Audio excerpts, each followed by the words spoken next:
Hello guys, it's your favorite little keto goofball Diamond, and today is day, it's 5 years and 6 days. So, yesterday was a great keto day. I'm going to jump right into it here in just a second because I got to work and I got to get in the shower. I know, hold on a minute. He wants to go out, but he can't because my daddy's dog's out. It's a whole thing. Anyway, y'all, like, subscribe, share, and ring that bell to follow a pretty much daily ketogenic journey where I tell you about everything. All right, y'all. It's that time to rant, rave, and misbehave Keto Diamond style.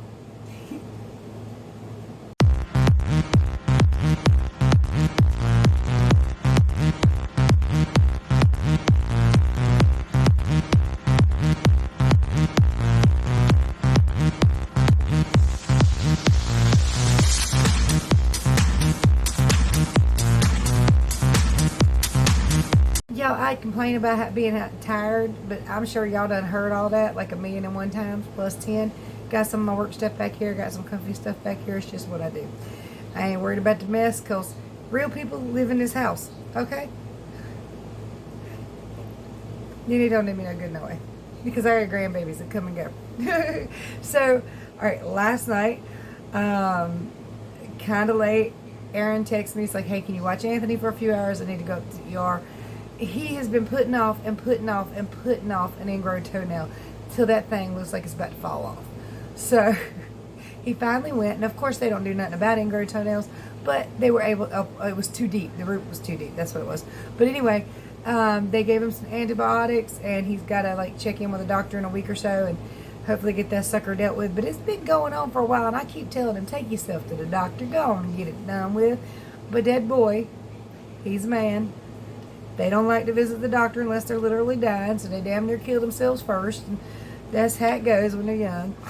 I don't know why, but, you know, I'm all for staying away from the doctor anytime you can, but I'm also for not being in pain and not deal with unnecessary stuff. Okay, so, you know, if you need to go, go. But if you can avoid them, freaking avoid them. Because I'm of the firm opinion, every time you get near one, you better get some kind of dope. Might be legal and it might be prescribed, but you're going to get something. So anyway, my nose, it's sinus allergy stuff going on around here. Got a conditioner treatment in my hair.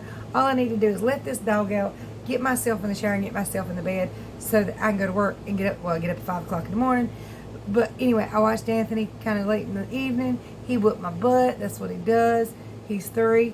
And today while I was at Walmart, I heard him. I was like, I know I hear Anthony.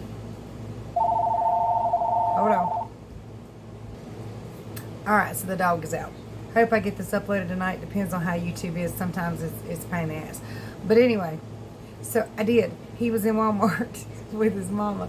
So I'm like walking around aisles going, I hear my grandbaby. I know I hear him. And there he is. He's like, Mama! So he walks around with me for a little while. Of course, that means I forget to get half the stuff I need. But it's alright. And then, you know, I get home, I got all the groceries away, I'm like, I'm going to chill, I'm going to paint my nails. I did just get them painted just now, just got them finished. They're all chipped and messed up. Whatever. But I'm sitting here and I get a phone call from Destiny. They got a good used tire put on, several of them. Was not a good used tire because the belt broke and it unraveled. So, anyway, they had a spare. They didn't have the jack and the tire tool. I didn't either. I brought them a spare because I didn't know what they had. And I went, alright, so, y'all, here's the thing. If all you're lacking is a tire tool and a jack, especially if you're at a convenience store, just wait for the redneckest looking pickup truck to pull in and go ask them for a tire tool and a jack. They'll come change your damn tire for you. Unfortunately, they didn't really want to do that. I did ask one fella with a Marine hat on. Unfortunately, he didn't have one. And then they're like, well, they're calling, not AAA, but like, kind of like AAA or whatever. Turns out that cost $95. So I took Raina and her baby home because they was with them. I had Athena with me. And then, like, I came back to check on them in case they didn't, the AAA kind of thing didn't show up. It's not AAA. What is it? Roadside assistance. They had it, but it was $95. And she ain't had it on her. So, anyway, my dad ended up coming up because my son just called him because my son was not with them. He was at home with that vehicle, so he just called my dad with a tire tool and jack. It's fine. So it all worked out. I did have a really, really good part of the day, though. Chris came here with, this is like his best friend, but the kid also takes real good care of him. My nephew Christopher is mostly blind. He has an eye disease called retinitis pigmentosa that plagues my family. My brother has it. I have it. My son has it. My daughter has it. My mom has it. All her family's had it. So it's like an eye disease. It's different for most people. It's got something to do with the pigmentation in the back of your eyes, and it dissipates over time. Mine is slowly dissipating, so I have pretty good eyesight, but I have very little peripheral, okay? So, like, I'm very easy to sneak up on. I can't see you. Now, if it's a quiet place, like in here, I can hear subtle things because I guess my hearing makes up for some of the eyesight. But at work, where it's very, very loud, and I don't have the whole peripheral thing, yeah, you walk out there all the time. Did I scare you? No, I just didn't know you was there. So yeah, you startled me a little bit, but we ain't gonna talk about that. But anyway, it's just peripheral. It's like right here. You know, I can't see my hands. I can see them on the screen. I can't see them. I don't have a whole lot of lower peripheral. Up here, I'm fine. I can see my hands up here. Down here, over to the side, I don't have a lot of that at all. And it's a night blindness, but I see better than a lot of people. But anyway, my nephew Christopher is mostly blind with it. It's just one of those things, and he's been that way pretty much most of his life, but it is getting worse.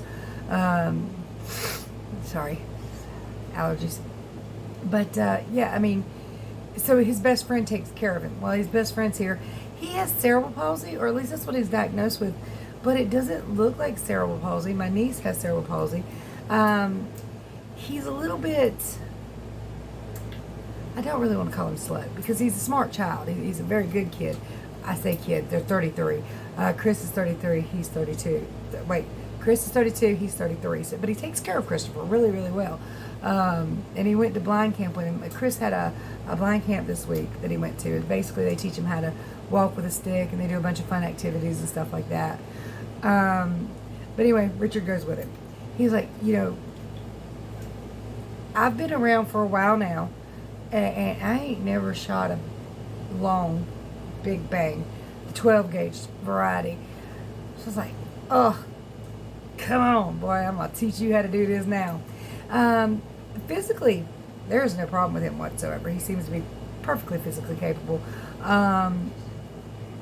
He stutters a little bit. There's really nothing wrong with him. And we talked about, rules and what you should be very careful with. Keep your booger hook off the bang switch all the time. That kind of thing. But oh, there's puppies eating everything. That's what that weird noise is. But anyway, I taught him how to do it. And we taught Chris too. We were very careful with him, of course, because he can't see. So we aimed, and I made sure I held his shoulder and all that stuff. He can't see very well, but he can see some. And it was a nice experience to be able to teach them. And I love passing on that knowledge. It's good knowledge. And since he takes care of Christopher, he wants his own. And he was asking me, if he was cerebral palsy, if he could get it. I don't think that's a problem since he's not mentally unfit. So we'll have to see how that goes for him. But I'm definitely glad to train him and teach him everything I can. But he doesn't only take care of my nephew Christopher. He stays with my great nephews a lot, and one of my nephew Christopher's sister, my niece.